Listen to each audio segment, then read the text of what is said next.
Hello everyone. So a very warm welcome to all those who are watching children. It has become my dialogue in making videos. So very warm welcome to all those who are watching. So बच्चों हम लोगों ने electricity chapter में अभी तक जो पढ़ा था इसके प्रीवियस वीडियो में हम लोगों ने क्या पढ़ा था। इलेक्ट्रिक सर्किट और सर्किट डायग्राम के बारे में, डिफरेंट कंपोनेंट के बारे में, और हम लोगों ने वोल्टेज और पोटेंशियल डिफरेंस और इलेक्ट्रिक प्रेशर के बारे में भी पढ़ा था। तो बच्चों उसमें हमने क्या पढ़ा था कि ज़्यादा वोल्टेज होगा तो ज़्यादा इलेक्ट्रिक करंट फ्लो करेगा सर्किट से। ठीक है, वोल्टेज हाई होने का मतलब ज़्यादा करंट फ्लो होना। और इसका इफेक्ट हम लोग कहाँ देखते हैं, कभी अगर हमारे घर में वोल्टेज ज़्यादा हो गया देन अप्लायंसेज स्टॉप वर्किंग, सम अप्लायंसेज गेट बर्नड ऑल्सो। और अगर आपके एसी को इनफ वोल्टेज नहीं मिलता है तो देन इट डजंट वर्क। तो that is the impact of voltage on current. और इसी चीज को जॉर्ज साइमन ओम ने अपने लॉ के रूप में दिया, क्योंकि उन्होंने ही इस चीज के बारे में स्टडी किया पहले और उन्होंने ही अपना लॉ दिया, जिसे अब हम लोग ओम्स लॉ से जानते हैं। कौन थे? जॉर्ज साइमन ओम। अब देखिए ये लॉ क्या कहता है। Eight constant temperature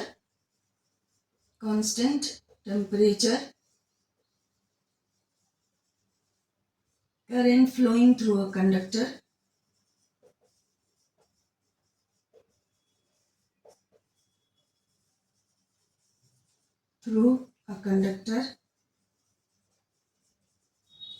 is directly proportional to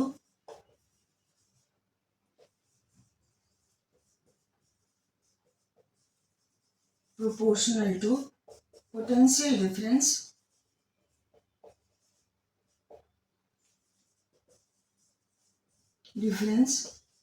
between two end of conductor.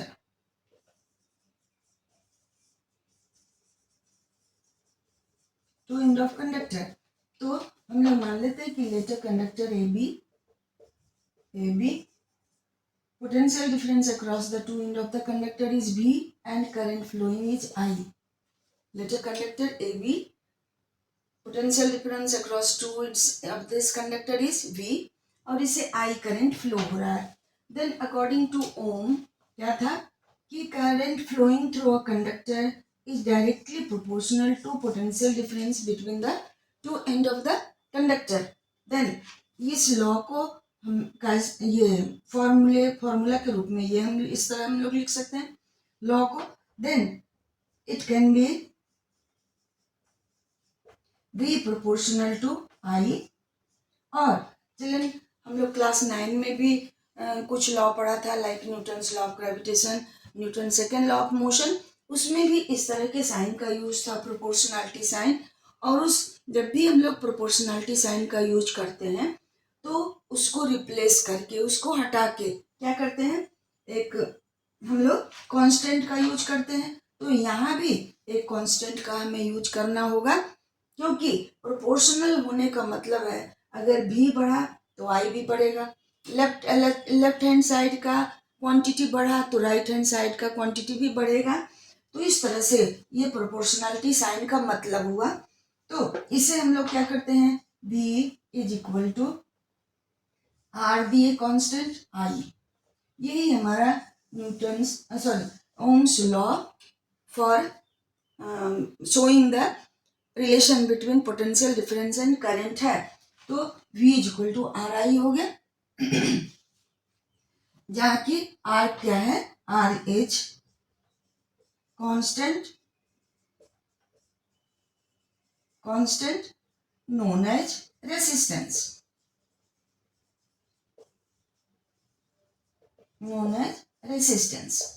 ठीक है। और ये पर्टिकुलर कंडक्टर का रेसिस्टेंस फिक्स है, कांस्टेंट है।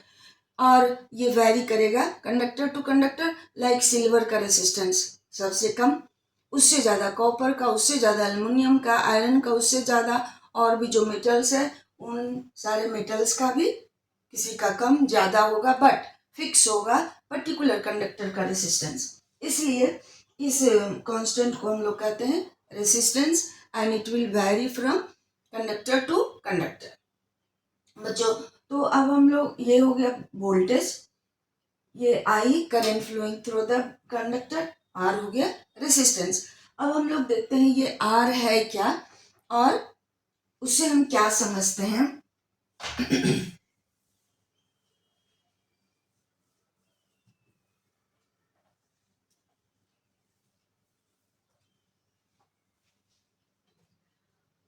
सो फ्रॉम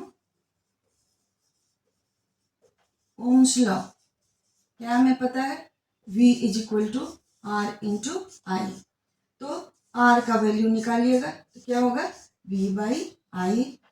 ये हमारा रेसिस्टेंस के लिए फॉर्मूला हो गया। और जो हम लोगों ने वोल्टेज के लिए, वोल्टेज नॉट इलेक्ट्रिक पोटेंशियल के लिए हम लोगों ने एक और फॉर्मूला पढ़ा था, V is equal to W by U. So फिर एक दूसरा फॉर्मूला हमें मिल गया वोल्टेज के लिए, V is equal to R into I. देखिए ये अब आर क्या है, आर इज द रेसिस्टेंस। अब इसे कैसे हम लोग डिफाइन करेंगे, it is the property of a conductor which creates hindrance in the flow of electric current through that conductor. Okay, to resist means to oppose. तो ये रेसिस्टेंस क्या करता है, करंट के फ्लो का अपोज करता है किसी कंडक्टर से। लाइक अगर आपसे पूछा हम, क्या वुड से करंट फ्लो करेगा, आप कहोगे नहीं, इसका मतलब उसका रेसिस्टेंस बहुत ज्यादा। सिल्वर बेस्ट कंडक्टर है, उसका रेसिस्टेंस सबसे कम होगा। तो इस तरह से रेसिस्टेंस क्या हो गया, property of a conductor which creates hindrance in the flow of electric current which resist the flow of electric current through a conductor, उसे हम लोग कहेंगे रेसिस्टेंस। तो और it tries to stop the flow of electric current, it creates hindrance in the flow of electric current. And children Ohm's law में भी हम लोगों ने क्या क्या पढ़ा था कि at constant temperature current flowing through a conductor is directly proportional to the applied potential difference between the two end. तो चिल्ड्रन एट कांस्टेंट टेम्परेचर का कहने का मतलब क्या हो गया, टेम्परेचर के चेंज होने से ये लॉ वेरीफाई नहीं हो, ये वैलिड नहीं होगा। तो at constant temperature current flowing through a conductor will be directly proportional to potential difference. So over here ये टेम्परेचर नहीं वैरी करना है तभी ये लॉ वैलिड होगा। देन रेसिस्टेंस हो गया आपका क्या, रेसिस्टेंस का definition, the property of a conductor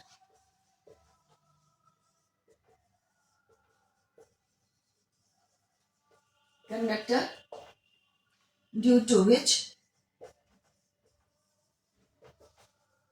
it opposes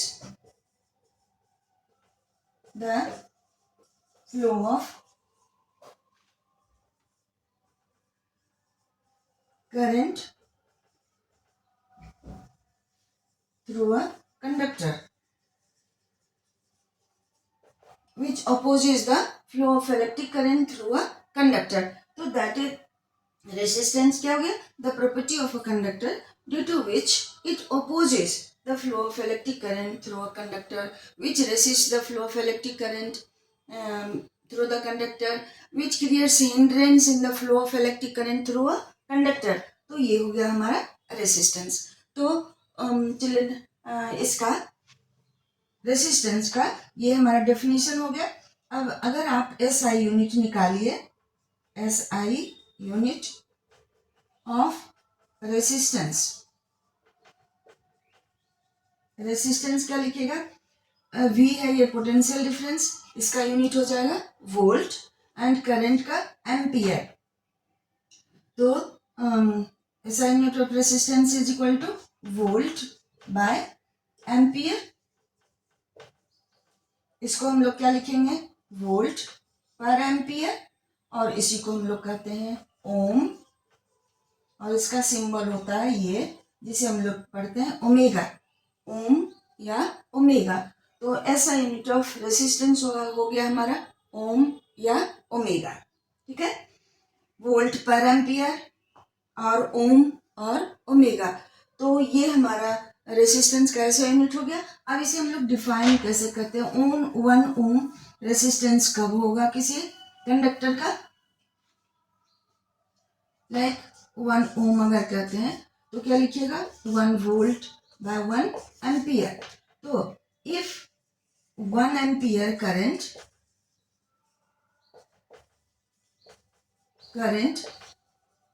flows through a conductor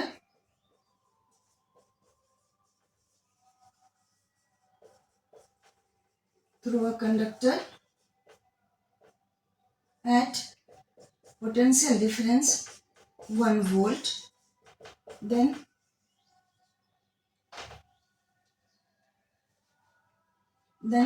current is called then resistance is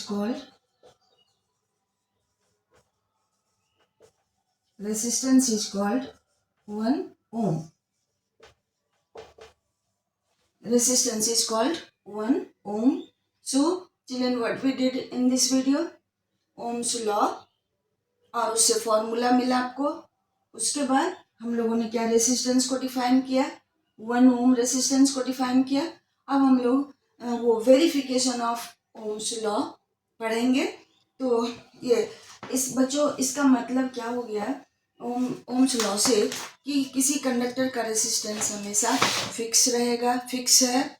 और अगर हम किसी कंडक्टर का रेसिस्टेंस निकालें तो अगर वो प्योर मेटल है, कंडक्टर है, तो उसका रेसिस्टेंस हमेशा सेम आएगा। ठीक है, इसे हम लोग वेरीफाई भी कर सकते हैं।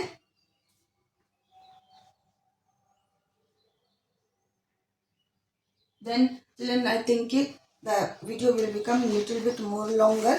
So verification of Ohm's law हम लोग नेक्स्ट वीडियो में पढ़ेंगे। So thank you for watching. अगर कोई मुश्किल हो, अगर कोई confusion हो, then you can ask me in writing in comment box. I will answer your question. Okay, so thank you for watching.